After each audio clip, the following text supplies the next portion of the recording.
Please, Mr. Ambassador Nabil Abuznaid, you're very welcome to join me. And thank you. Welcome.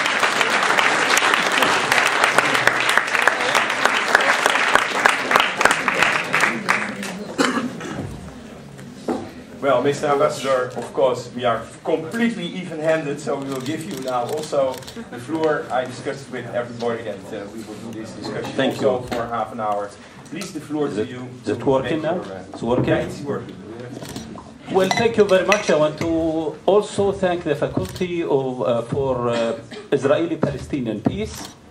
Thank you, Mr. Orstein. Yes.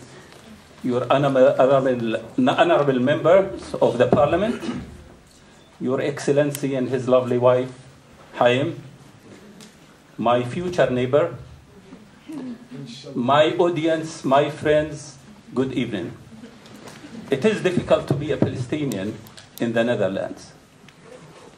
In a conflict where it took all the world attention, most of the UN resolutions, and we still have no hope for peace, had all the media attention, but a conflict is misunderstood.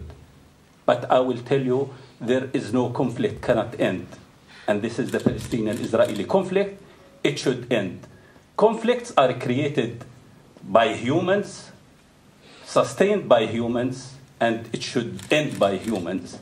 And also, I will tell you, there is no military end to this conflict. It should be a peaceful one. When I came to the Netherlands, my colleagues, many Arab ambassadors told me, don't try.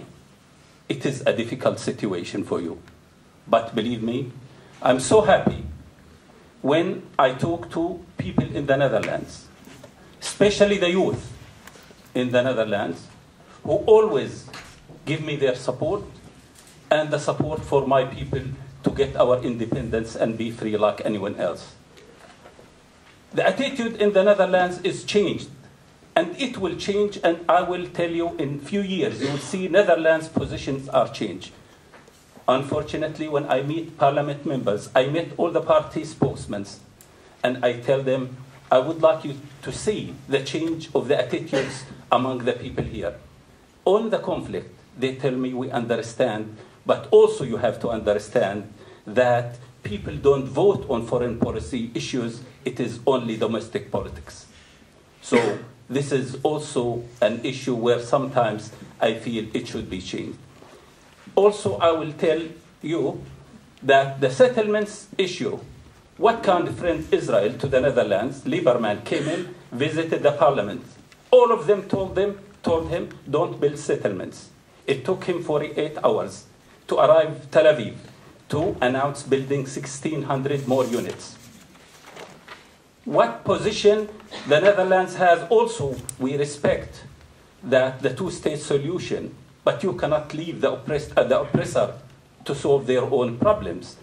I will tell you, accepting the Palestinian state, for me, we accepted 22% of the historical Palestine.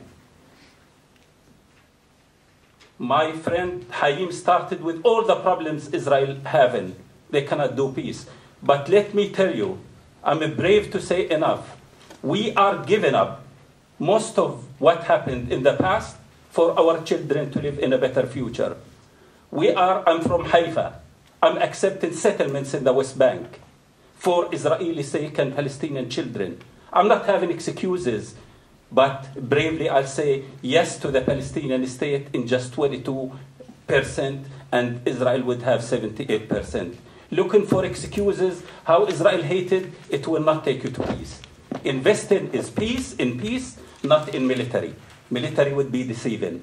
And I'm telling you, I'm a Palestinian. I would like to be your neighbor in all sincerity, end your occupation. And to the Dutch politicians, I'm saying, support Israel all you want for their security. I'm with you tonight. But don't support their occupation. It's a humiliation to us. This is not the principles of the country of the Netherlands. I want to thank you.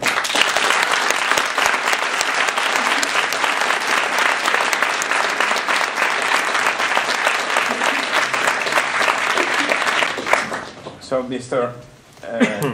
You are saying in the end also you are a friend of Israel too? Yes, I have no hate to any Jew. I hate the occupation, and I will resist the occupation. And also Hayim said, a country is entitled to defend itself. Does that apply to me to defend myself as well, to live free? I'm living under occupation since I was a child. I was jailed. I'm still every day tortured by occupation. I never hated a Jew. What are, according to you, the steps there has to be taken now to start something of a dialogue? I think it should be clear from Mr. Netanyahu to change his slogans, not to say I'm taking just 1%. Why do you take 1%?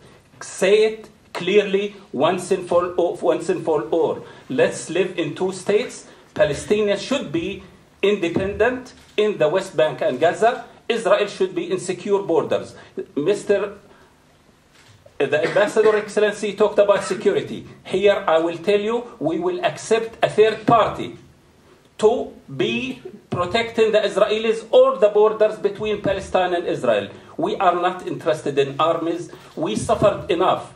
Mr. President Mahmoud Abbas was here. I discussed with him to say, tell the parliament in the Netherlands, we will accept you to protect the Israeli border. He said, I will make it bigger. I will accept the European Union, the NATO, to come and to protect the borders, because we are sincere in peace. But if we look at the past, we have millions of refugees everywhere, Palestinians. We suffered enough 45 years under the Israeli occupation, but we look ahead that peace is achievable, and let us do it once and for all. You live in secure borders. You have the right to do that, and let me live in dignity. It is not the Jewish faith. It's not the human rights. It's not the international law that if I want to move from one city to the other, I need to get Israeli military permission. It's like what was in the Soviet Union, the exit pass for the people to go. This is what we are witnessing today in the Palestinian areas. What do you discuss with your colleagues from Hamas if you feel the hate of them against the Israeli state? How do you explain to them? I think the issue is the occupation. I think Hamas is in the changing process, and the Israelis should grab this moment. Mish'ar recently, he said, we'll accept the two states. But also the Israelis, they have to recognize the Palestinians.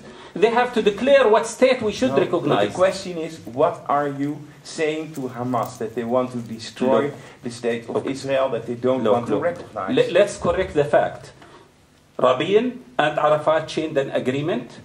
Rabin recognized the PLO as the representative of the Palestinian people on the 9th of September 1993, and we recognize the state of Israel. The one who is entitled to speak on behalf of the Palestinians is the PLO, which is headed by President Mahmoud Abbas. He is the one entitled to that. I'm not expecting any decision the Dutch government to take to say, check with Wilders if he agrees or not. Hamas is one faction.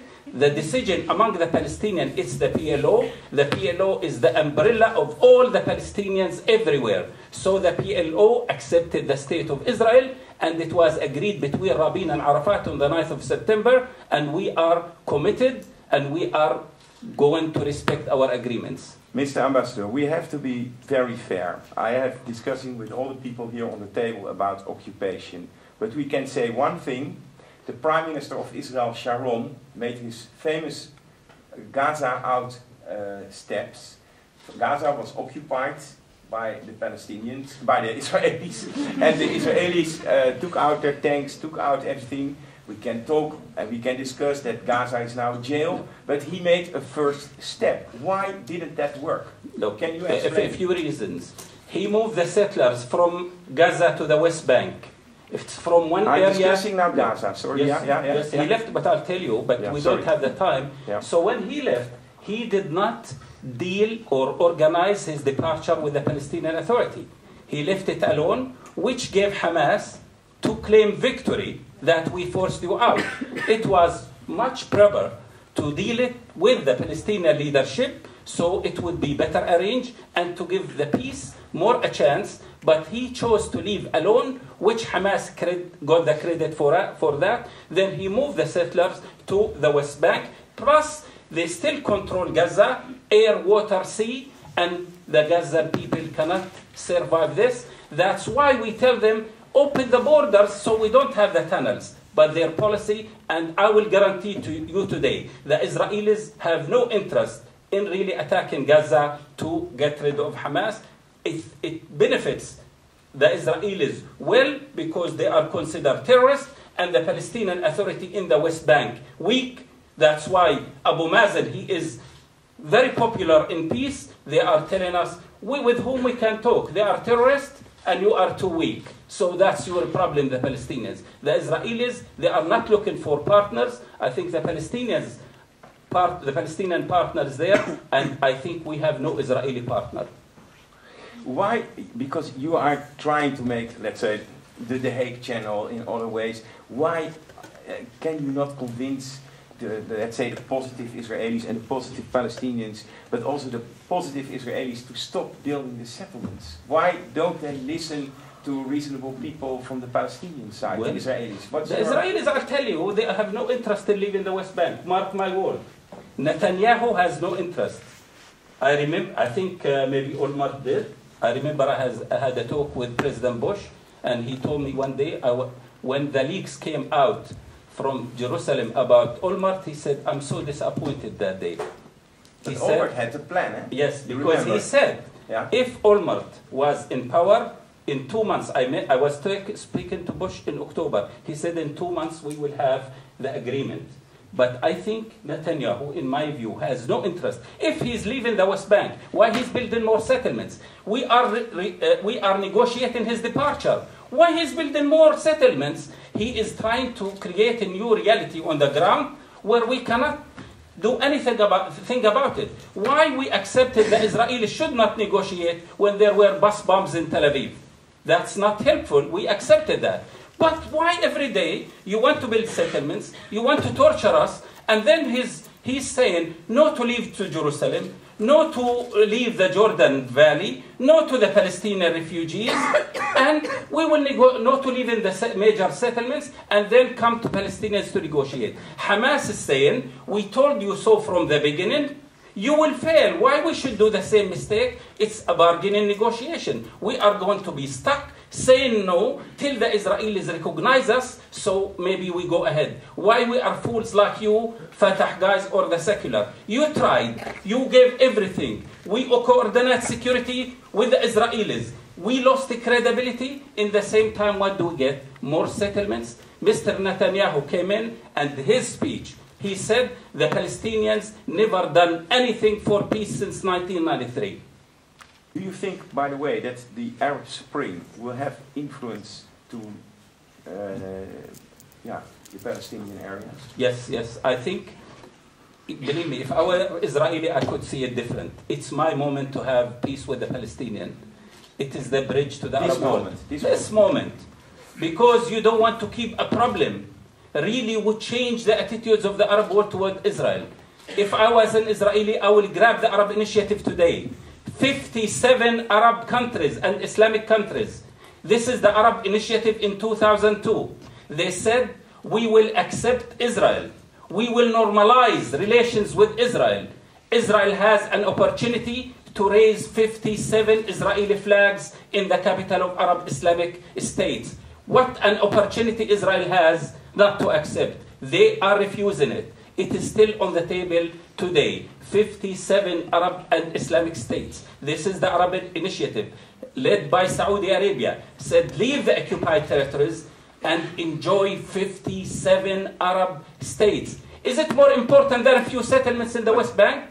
But Mr. Ambassador, the ambassador of Israel said, we are living in a special area. The world looks at Syria, what happens there at the moment, where Muslim brothers are killing each other. I know you can't compare the Palestinian to the Syrians, but this is another area of the world. We have seen Lebanon. We have seen all parts. Countries went to civil war for a better future. The Americans fought each other for a better. I'm saying, dictators sometimes they don't volunteer to leave. It's going to take thousands of people to get dictators to leave. What you tell me when you have 2 million security in Egypt? How Mubarak would leave? I think people will revolt. But this democracy is going really, in the future, will not be benefiting the Israelis if they don't move for peace. This is the bridge Israel peace with Palestinians will cross to the Arab world. I think Rabin, he sees this opportunity. That's why he was killed from the Israelis. I'm not telling you secret today. I shuttled between Rabin and Arafat months.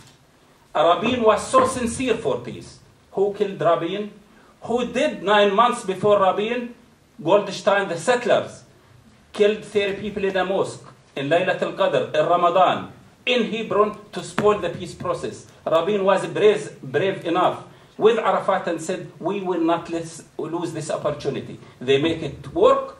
Then Rabin was killed by himself, by the Israelis themselves. Rabin was a hero for peace. And by the Palestinians, is he a hero by the Palestinians? He's a hero for peace, yes. He's a partner. And I will tell you, go read his speeches at the White House lawn. I'm not defending Rabin. I can see his helmet with Moshe Dayan occupying the West Bank. But he knows what the suffering of the Israeli people. That was his speech at the White House lawn. Enough is enough. Let's share this land. The terrible moments for me as defense minister when I call a family to tell them I want to bury your son or I'm in a cemetery. My neighbors, the Palestinians, let's live neighbors. That was why he was killed after Oslo by Israelis. I think there are groups in Israelis. See their behavior in the West Bank. See the hate toward the Palestinians. Is it healthy for the Israeli society? I think that would be threatened to your own society to tell them no, we should not do that. I will show you some of the behaviors of the settlers, burning mosques, burning Qur'ans, uprooting olive trees, I will tell you, which I always have hope. Because of this, I will finish this. Yeah. I have a Dutch lady in her 80s. She said, I'm ashamed, to meet a Palestinian. I said, why? She said, since Israel was created, I sent money to plant trees in Israel. But when I see the Israelis uprooting Palestinian olive trees, I am ashamed. I rather give you my money to replant your own olive trees. This is the settlers' behavior, and this is what we have to deal every day under humiliation and the protection of the Israeli army. The model of Gandhi. One of the things of the Palestinian authority is very clear to many people in the world. It's not a real democracy. Why are there no elections? Why are there no free elections? Why do people there wait so long when they can elect a new president? Yeah? You tell me occupation and you democracy. No. Let me tell you. Yeah. It's like coins. Yeah. You need freedom for democracy. You cannot deny.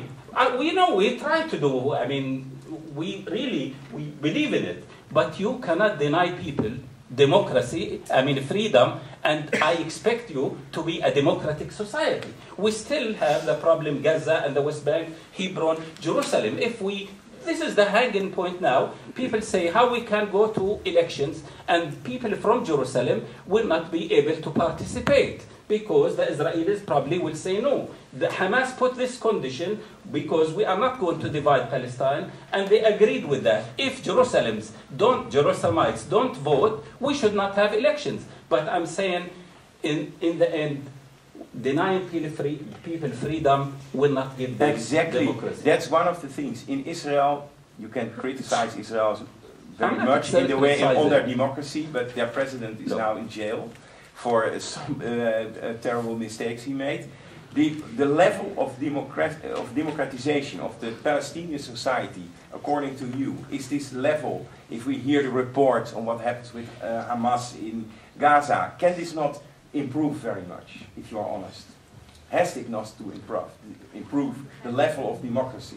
Where, within the Palestinians? Yes. Well, believe me, against corruption, against these things? We are doing a lot of that. And see the reports of the UN commissioners, you see the European Union Really, we do a lot, and we have some of our ministers probably will go to jail. We are trying our best.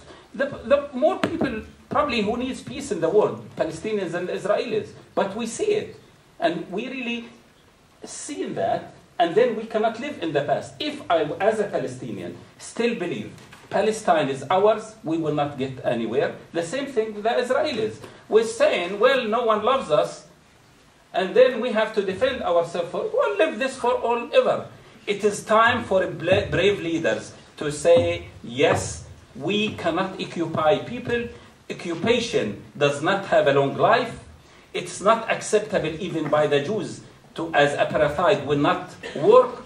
Enough is enough to have a great leadership, but to enjoy the support of the settlers. I'm sure Netanyahu would be popular today to get their votes and to be popular again. I think great leaders who make the change, great leaders who move people from where they are to where they have not been. Great leaders could take Israel from the situation, what Hayim said, to wake up in the morning to say, everyone hates me. Let's switch it to where everyone is my neighbor to say good morning. It needs courage. It needs investing in peace. And believe me, if you invest in peace, you will not lose. If you invest in military, it could be deceiving. Well, great words. It's time for brave leaders.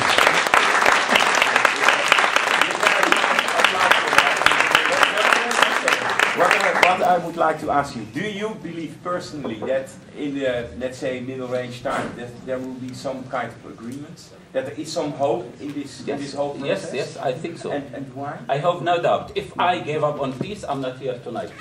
I believe in it.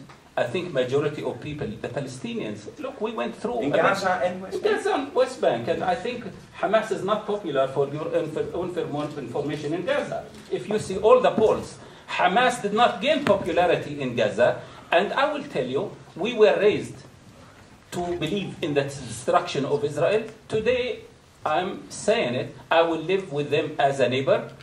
Palestinians, we believed in all the time in armed struggle is the only way. And I will tell you the next months probably we will go to non-violence resistance. We will go to civil disobedience. This is what we are going. And then instead of going to New York, to the UN, all UN and the whole world will come to us. If it took the Egyptians and the Libyans to get rid of dictators, I think time will come when the Palestinians will throw out the occupation. Well, there are still a lot of questions, but I would love to give the floor to the audience. And I see there someone in a white skirt. There sorry. Excuse me. Okay, yeah. Stel uw naam graag. Your name. Yeah.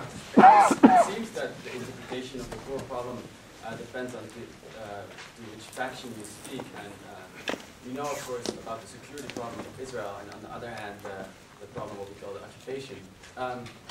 So my question is actually twofold. To what extent do you find forces within Israel that are able to recognize the problem of settlements, new settlements? And the second question is, to what extent are you able to recognize the security problem of Israel itself? Well, first of all, the security of Israel, it's through peace. If the Israelis move toward peace, I think security is guaranteed.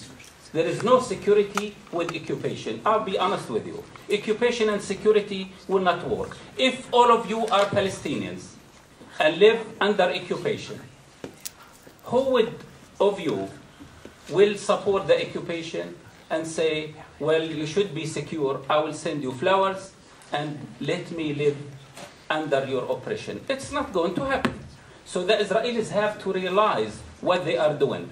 And believe me, if you vote today to send 10 people to the Palestinian areas, what you accept, we will accept. We accept your fairness. Second, on the settlements, you know what settlements means to the Palestinians. You know, for I can tell you, my motherland is surrounded, we cannot say it. Every Palestinian speaks and he sleeps, he doesn't know when his land would be grabbed. This is not acceptable. Is there no enough land in Israel? In the 78%, we accepted to be State of Israel, sending settlers to Hebron and the West Bank? Is it the lack of land or appetite toward more Palestinian lands and occupation? If there is no land in Israel, we really could consider that. We could share it, no matter what it is. But if you have enough lands, you don't want to use it, and come and grab ours. What really a message you send to the normal Palestinians, or to Hamas, or to the refugees, or to the whole world? Okay, next question. Wacht even, die meneer daar. Sir. Thank you. Hello, Ambassador, and hello, Israeli Ambassador. I want to ask a question which every day I ask myself. Isn't the easier and maybe practical way for Palestinians who live inside the West Bank and Gaza to convert to Judaism and then, according to written law, go back to the territory and become a new settler? Well, but let's keep distance. Let's keep distance. We are cousins for a while, and I think you are similar to what Wilder's saying. You know, the best solution to throw the Palestinians out of the West Bank. That's another view in the Netherlands, and to be in Jordan. So, you know, people have different views, but I will tell you, there is no other choice except Israelis and Palestinians to live together. There is no other choice. Occupation will not solve it, and bombing or resistance will not solve it. It should be peaceful. I'm a human being like you. Don't you think I'm entitled to my own freedom? Look at me. I'm like you, maybe a little darker. But can I, you know why I can't enjoy the benefit of the free world? Why Haim has to decide my movement, where I go? What did I do? The Jewish problem started in Europe, and we are the victims of the victims. What did we do as Palestinians? What our people had done to have this miserable life? It is what happened in the history against the Jews. It was against humanity. But what we can do about the past, we cannot bring the people who died, nor the Palestinians who suffered thrown out. But let's say enough is enough. Let us accept each other's and live neighbors for the sake of our children. Next question, lady there. Ja, ja, daarboven. Sorry, I'm Ietsje harder gaan. En je naam? My name, sorry. Ja? My name is Noor, and for most of you it's a politics night out, but for me it's, I guess, some other people here like you, this is real life. So I want to ask you a couple of questions. You mentioned Goldstein and the murder of Rabin, but those people are a hate figure in Israel. Well, if you're a shaheed in the Palestinian street, you deserve 70 virgins in heaven. I mean, you don't. I guess my question is, you say, how can you ensure my security? Because you say that if there is no settlement, Israel will have security. But I don't believe you, because I've been burned too many times, and we left Gaza, and what do we get now?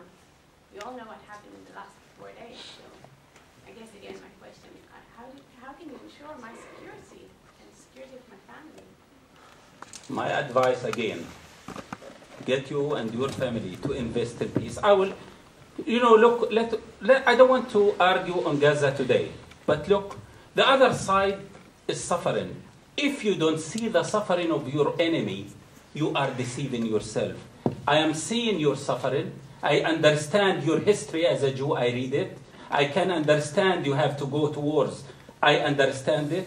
I know what really security to you means. But understand also me, that I could be your neighbor and I like to live in dignity. If you keep just saying yourself, you will never get anywhere. And this is my advice to you. Believe me, if there is attack on you, I will protect you. I don't care if your religion is Jew or Christian or Muslim. We are in a conflict, we have to solve it. But if you want to keep this mentality, good luck, stay in wars with everyone. I'm saying work for peace, invest for peace, enjoy the peace, go to beaches. You don't want to send Israelis to army. You don't want to send them to occupy territories. You know, in the Jewish history, they know more about suffering, and always they stand with the human rights. Don't be emotional in this conflict. We are not your enemy. We are the enemy of occupation. Be with me together. Let's end the occupation. Let's have the security for the Israelis. I believe in your right to exist, and I want well-being for all Palestinians, for all people in the world. But you have to understand that, I don't know if you know the point of view of the geographical area of Israel, but the settlements are more than let's take land from the Palestinians. We need that strategic area to ensure the security of other places in Israel. Okay. She's free to ask what she wants. Okay, sure. Yeah, no, we have now to finish. If you can justify what you are justifying occupation, that Israel is free to take land for their own security, this is, I don't think this is acceptable, because today you have to understand threats does not come from neighbors. Today you are saying you are a threat from Tehran. It's so far away. You want to occupy till Tehran? Okay. Mr. Ambassador, I think we have to come to an end, but I have one question to you, a very important question. What is your idea of the position of the Dutch government in this conflict at the moment? Because the theme of the evening is the Netherlands and Israel, an exclusive affair, and I think we need your answer. I will tell you, I think I disagree that the Netherlands cannot do much, but I will tell you they can do a lot. They are friends of Israel, and also they understand the Palestinians for their rights. So the Netherlands could really play a role. Sometimes in politics, you have, the back channels. I will tell you, when President Abbas was here, we had a meeting with the Prime Minister. It's not secret, I will say it. He told him, we trust you. You are not any European countries. The Prime Minister said, yes, we are not France. We are not anyone. We want you to know we can deliver. President Abbas said, great, we want that, and we understand it. And for this reason, let me ask you one question. If you can get Mr. Netanyahu to stop settlements for 60 days without announcing, we will take your word as a credited partner, we will move to the negotiations. This is, I'm just saying word by word. The Prime Minister, Mr. Rutten, asked the Foreign Minister, Mr. Rosenthal, what do you think? What he would say? The answer was, no, he will not listen. Okay. Mr. Ambassador, thank you very much.